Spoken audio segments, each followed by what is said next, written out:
আজকালকে আমাদের মা বাবাগুলি বড় ভুলের মধ্যে আছে, বিয়ে করাইতে চায় না। কেন? ছেলে বেকার, চাকরি করে তারপরও করে না। কেন? এই বেতনে তুই খাইবি না বউ খাইব। তার মানে আমাদের দেশের মা বাবারা বুঝাইতে চায় বউ এটা মানুষের সন্তান না, এটা হাতির বাচ্চা, অনেক খাবার দরকার। তো হাতি পালা সোজা কথা, বউ এটা জলস্থি, একটা জলস্থিকে খাওয়ান কি সোজা কথা? বউ এটা একটা তিমি, তিমি তিমি একটা দিন 3 টন খায়, তো পোলা এই বেতনে এই তিমিরে খাওয়াবে কেমনে? এই জন্য কি লাগবে? বেতন অনেক লাগবে। আর আমাদের মেয়ের বাবাগুলিও ওদেরও মেজাজ যেমন যেমন তেমন ছেলের কাছে বিয়ে দেওয়া যাবে না যদি একটা সরকারি চাকরিজীবী পাওয়া যায়। ফিওনের চাকরি হোক সমস্যা নেই, কারণ ডাইনাতে বামাতে সুদে ঘুষে টেবিলের উপরে টেবিলের নিচে ডাইন পকেটে বাম পকেটে রাতের অন্ধকারে দিনের আলোতে দেদারসে কামাবে। বেতন 10,000, আরে কোনো সমস্যা নেই, সরকারি চাকরি 10,000 10,000 থাকে না, বেতনে না 10,000, মাসে কামাইব 10 লাখ। এই জন্য ফিওনের বাড়ি চারটা, ফিওন কামায় 700 কোটি, কথা কয় না। ড্রাইভারে কামায় 700 কোটি, কাজের বুয়াইও কামায় 700 কোটি। সরকারি চাকরি পাওয়া মানে তো সোনার হরিণ পাওয়া, কথা বলেন ঠিকটা বেটে? আমাদের দেশের মেয়ের বাবারাও মনে করে মেয়ে বিয়ে দিতে হবে সরকারি চাকরিওয়ালার কাছে। কেন? আমার মেয়ে তো হাতি, কোম্পানির চাকরি, প্রাইভেট চাকরি, সীমিত বেতন, এটা দিয়ে হাতি পালতে পারবে না। আমার মেয়ে তো একটা হাতি, আমার মেয়ে একটা জলস্থি, আমার মেয়ে একটা তিমি, এই জন্য লাগবে কি? সরকারি চাকরিওয়ালা। আচ্ছা, আর এটা যদি না হয় তাইলে অন্তত আমেরিকা বা ইতালিওয়ালা, আমেরিকা বা কি বলা, ইতালিওয়ালা। তাহলে টাকা পয়সা ভালো হবে, লক্ষ লক্ষ টাকা কামাবে, যদিও ওখানে গিয়ে নিজের খ্রিস্টান পরিচয় দেয়। আমাদের দেশে আছে, আমি একবার নাম ঠিকানা সহ জানি, নাম ঠিকানা দুই চারজনের কথা জানি, যারা বাংলাদেশে আসলে মুসলমান পরিচয় দেয়, কিন্তু আমেরিকা গেলে নিজেকে খ্রিস্টান বলে পরিচয় দেয়। এমন ছেলের কাছে আমাদের মেয়ের বাবারা মেয়ে বিয়ে দিতে বড় মজা পায়। এই জন্যই তো পারিবারিক জীবনে আল্লাহ তাআলার গজব নাজিল হইতেছে। এই কারণে আমাদের দেশের বাবারা কি বলে? আগে প্রতিষ্ঠিত হও তারপরে বিয়ে করো। বলেন, আগে প্রতিষ্ঠিত হও তারপরে কি করো? বিয়ে করো। অথচ আল্লাহ কি বলেন? আল্লাহ বলেন আগে বিয়ে করো, প্রতিষ্ঠিত আমি করব। সুবহানাল্লাহ বলেন। আল্লাহ কি বলেন? আগে বিয়ে করো, প্রতিষ্ঠিত আমি করব। আর আমাদের সমাজ কি বলে? আমাদের মা বাবা কি বলে? আমাদের মা বাবা বলে আগে প্রতিষ্ঠিত হও আর বিয়ে পরে করিও। তো প্রতিষ্ঠিত হইতে হইতে অবস্থা কি হয়? আচ্ছা বলেন তো, যেই ছেলেটা প্রতিষ্ঠিত হইতে 30 বছর 40 বছর অপেক্ষা করলো, এতদিন পর্যন্ত বিয়ে করলো না, জীবন যৌবন তো আছে তার, তো এখন চরিত্রকে কি করলো? বস্তার ভিতরে ঢুকাইয়া ভালো করে মুখ বান্ধা, তারপরে বলেন না, বস্তার ভিতরে ঢুকাইয়া ভালো করে মুখ বান্ধা রাখা দিছে চরিত্রকে। যেদিন বিয়ে করবে ওদিন বস্তার মুখ খুলবে, তার আগে যেন চরিত্র কোনো দিকে না যায়। কথা বলেন না কেন?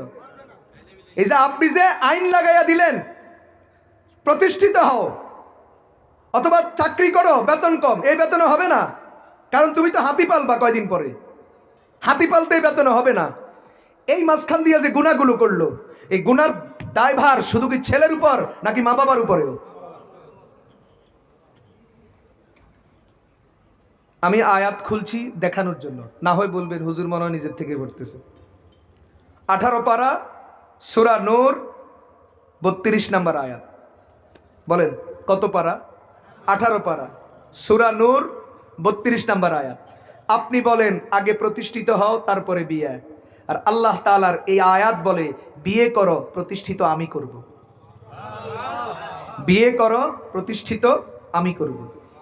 এজন্য দুনিয়ার এই লজিকটা দুনিয়াও মানে, দুনিয়া স্বীকার করে পৃথিবীতে যত সফল পুরুষ আছে একজনও বিয়ের আগে সফল নয়, বরং সবাই বিয়ের পরে সফল। মানুষের জীবন আসল সফলতা কখন আসে? আমি আমার জীবন দিয়া বলি, আমার জীবনেও আমি জীবনের কোনো তাল খুঁজে পাই নাই, জীবনটা অগোছালো।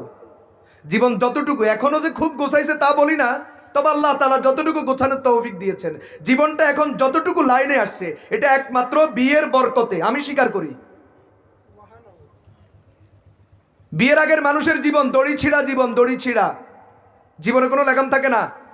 বিয়ের পরেই মানুষ আসল জীবন শিখে, আসল মানুষ জীবনের মধ্যে শৃঙ্খলা আসে।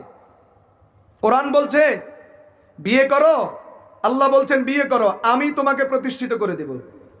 ওয়ানকিহুল আয়ামা মিনকুম ওয়াস-সালিহিনা মিন ইবাদিকুম ওয়া ইমাইকুম ইয়াকুনু ফুকারা ইউগনিহিমুল্লাহু মিন ফাদলি।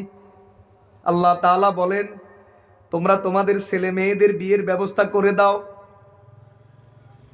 কথা বুঝে আসছে নি? ও ছেলেরা মেয়েদেরকে বিয়ে করো, ও মেয়েরা ছেলেদের কাছে বিয়ে বসো, ও অভিভাবক বিয়ে শাদীর ব্যবস্থা করে দাও। কেন? ইয়াকুনু ফুকারা, যদি তারা গরিব হয়, যদি তারা অভাবী হয়, ইউগনিহিমুল্লাহু মিন ফাজলি, বিয়ে করার সাথে সাথে আল্লাহ তাআলা নিজ দয়ায় নিজ অনুগ্রহে তাদেরকে ধনী বানায়া দিবেন। কত নম্বর আয়াত? কোন সূরা? কোন পারা? 18 পারা সূরা নূর 32 নম্বর আয়াত। তাইলে বলেন, আগে প্রতিষ্ঠিত হওয়া নাকি আগে বিয়ে করা? আগে বিয়ে, তারপর প্রতিষ্ঠিত কে করবেন? বিশ্বাস আছে তো? এখন ছেলেরা আবার শুরু করে দিও না, বলে পাইছি আগে বিয়ে, তাইলে আব্বা আম্মার দরকার নেই। এই বিয়ের মধ্যে বরকত হবে না, বিয়ে টিকবে না। আইয়ুমা ইমরাআতিন নাকাহাত বিগাইরি ইজনিজ ওয়ালিয়িহা ফানিকাহুহা বাতিলুন বাতিলুন বাতিলুন। নবীজি বলেন, যেই মেয়ে, মেয়ের ব্যাপারে বিশেষভাবে বলছেন, যেই মেয়ে নিজের ওলি ছাড়া, অভিভাবক ছাড়া নিজের সিদ্ধান্ত নিজে নিবে, নবীজি বলেন তার বিয়ে থাকবে না, থাকবে না, থাকবে না, ভেঙে যাবে, শান্তি আসবে না। কারণ ছেলেদের মধ্যে আবেগ কাজ করে, বিবেক থাকে না, আর অভিভাবকের মধ্যে বিবেক থাকে। এর জন্য বিয়ে শাদীর সিদ্ধান্ত নিতে হয় বিবেক দিয়া, আর বিয়ে শাদীর পরে সংসার করতে হয় আবেগ আর ভালোবাসা দিয়া। সুবহানাল্লাহ। দড়িয়ে ভালোবাসা দেখালাইও না। বিয়ের আগে যদি আবেগ আর ভালোবাসা দেখাও, ঠকবে।